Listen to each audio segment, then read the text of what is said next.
बिस्मिल्लाहिर्रहमानिर्रहीम। अस्सलाम वालेकुम एवरीवन। उम्मीद करती हूँ आप सब खैरियत से होंगे। Welcome back to my YouTube channel. आज हम बात करेंगे 4 ऐसे पावरफुल अमाल के बारे में जिनको अगर आपने अपनी जिंदगी में शामिल कर लिया तो आपकी दुनिया और आखिरत दोनों संवर जाएंगी और आपकी जिंदगी में इस तरह पॉजिटिव चेंजेस आएंगे कि आप उसको इमेजिन नहीं कर सकते। अगर आप रिस्क के हवाले से परेशान हैं, अगर आप अपने रिश्ते के हवाले से परेशान हैं, अगर आप अपनी जिंदगी में स्टेबिलिटी चाहते हैं, आप सुकून चाहते हैं। बहुत टाइम ऐसे होता है कि इंसान चीजें कर रहा होता है, काम कर रहा होता है, लेकिन उसको उसका रिजल्ट नहीं मिल रहा होता, तो उसके बाद क्या होता है कि वो डिप्रेशन की सिचुएशन में जाता है, वो जो है मायूसी की तरफ जाता है। अगर आप इन चीजों से गुजर रहे हैं या इन चीजों से बचना चाहते हैं तो ये वीडियो आपके लिए है। और जो मेरे बहन और भाई पसंद की शादी करना चाहते हैं लेकिन उनके लिए रुकावटें खत्म नहीं हो रही, उनके मसाइल हल नहीं हो रहे, उनके पेरेंट्स नहीं मान रहे, तो उन्होंने भी ये 4 अमाल लाजमी करने हैं। ये अमाल ना सिर्फ उनके रिश्ते की रुकावटों को दूर करेंगे बल्कि उनके आने वाली जिंदगी में भी बरकतों का बाइस बनेंगे। और एक और बात, आपने अल्लाह से दुआएं मांगना नहीं छोड़नी। आपने जब भी दुआएं मांगनी है तो आपने अल्लाह से दुनिया और आखिरत दोनों की भलाई मांगनी। हमने सिर्फ अल्लाह से दुनिया नहीं मांगनी, हमने दुनिया और आखिरत दोनों की भलाई मांगनी है। सबसे पहला अमल जो आपने करना है, आपने इस्तगफार की कसरत करनी है। कभी आपने सोचा है कि क्यों इस्तगफार पढ़ने पर इतना जोर दिया जाता है? जिससे भी आप सुन लो, जिसके सामने आप अपनी कोई परेशानी रखें, कोई मुश्किल रखें, वो आपको सबसे पहले कहते हैं कि आप इस्तगफार की कसरत करें। इसकी वजह क्या है? इसकी वजह है कि आप सबसे पहले अल्लाह से अपने गुनाहों की माफी मांगे और साथ साथ अल्लाह से अपने हाजात के लिए दुआ करें। तो अल्लाह की ज़ात को ये तरीका बहुत पसंद है कि जब बंदा अपने गुनाहों पर नादिम होता है, शर्मिंदा होता है और फिर अल्लाह को पुकारता है, अल्लाह से मदद तलब करता है, तो अल्लाह की ज़ात उसकी हर दुआ कबूल करती है। और इसकी कोई रिस्ट्रिक्शंस नहीं है, कोई शर्त नहीं है कि आपने इसको एक जगह पे बैठ के करना है या आपने इसको बावजू होके करना है। आप इसको चलते फिरते उठते बैठते कर सकते हैं, लेकिन आज से ही अपना टारगेट बनाएं कि आज आपने 100 टाइम्स पढ़ना है। कल आप इसको इंक्रीज करें और इसको इंक्रीज करते जाएं। मैं ये समझती हूँ कि आप इसको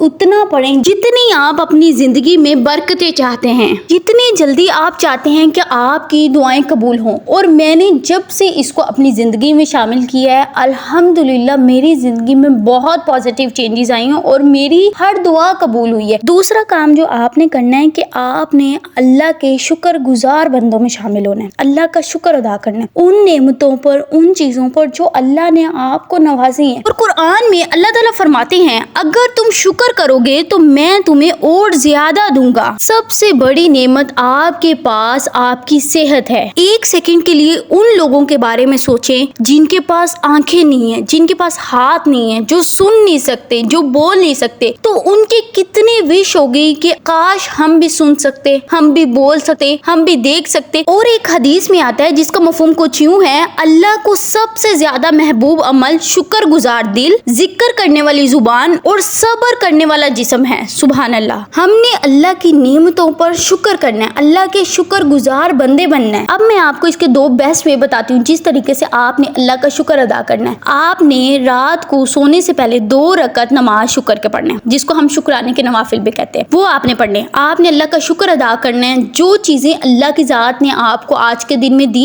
और जो चीजें नहीं भी दी, आपने उन पर भी अल्लाह का शुक्र अदा करना है, क्योंकि वो चीजें आपके हक में बेहतर ही नहीं थी तो आपको नहीं मिली। सेकंड बेस्ट वे ये है कि आपने सदका करना है। सदका आपके ऊपर से मुसीबतों को, परेशानियों को टालता है। मिनिमम भी आप 10 रुपए डेली का सदका करें। इंशाल्लाह इस अमल के जरिए अल्लाह की ज़ात आपके तमाम मसाइल हल कर देंगी और आपके रिस्क में बेशुमार बरकतें होंगी। अब मेरा आपसे सवाल है, क्या आप इस्तगफार कर रहे हैं? क्या आप अल्लाह का शुक्र अदा कर रहे हैं और उस शुक्र की नीयत से आप सदका कर रहे हैं? अगर आप ये नहीं कर रहे तो हो सकता है आपके गुनाह, आपका अल्लाह का शुक्र अदा ना करना आपकी दुआओं की कबूलियत में रुकावट है। तो आज से ही इस अमल को अपनी जिंदगी में शामिल करें। और तीसरी चीज जो आपने करनी है, आपने सूरा वाक़िया ईशा की नमाज के बाद पढ़नी है। बारे में भी हदीस आती है जिसका मफहूम कुछ यूं है कि जो शख्स रात सोने से पहले सूरा वाक़िया की तिलावत करता है उसे कभी फाका नहीं होता। मैंने खुद बहुत से लोगों को सूरा वाक़िया की तिलावत के बदौलत अपने बहुत खराब हालात से निकलते हुए देखा। अल्लाह ने उन पे रहमतें की हैं। तो आपने बस अल्लाह पे तवक्कुल रखना है और वो अमाल को अपनी जिंदगी में शामिल करना है जो हदीस और कुरान से साबित है। लास्ट अमल जो आपने करना है कि आपने अल्लाह की जात से अच्छा गुमान रखना है। इस बारे में हदीस कुदसी आती है ना, अल्लाह ताला फरमाते हैं मैं अपने बंदे के गुमान के मुताबिक हूँ। क्या मतलब है इसका कि हम अल्लाह की जात से जिस तरह का गुमान रखेंगे अल्लाह की जात हमारे साथ वैसा मामला करेंगे। अगर हम अल्लाह की जात से अच्छा गुमान रखते हैं अल्लाह की जात मेरे तमाम मामलात सीधे कर देंगी कि अल्लाह की जात के लिए कुछ मुश्किल नहीं है। अल्लाह की जात के कुन की देर है, हालात कैसे भी हों, सिचुएशंस कैसी भी हों, लेकिन आपने सिर्फ ये सोचना है कि वो जात रहमान है, वो रहीम है, वो गफूर शकूर है, वो माफ करने वाली जात है। वो जात मेरे बड़े से बड़े गुनाह माफ कर देगी, वो जात मेरी बड़ी से बड़ी मुश्किल को टाल देगी। तो यकीन जाने ऐसा ही होगा। लास्ट में हम अपने व्यूवर्स के लिए दुआ कर देते हैं। आयशा बेगम,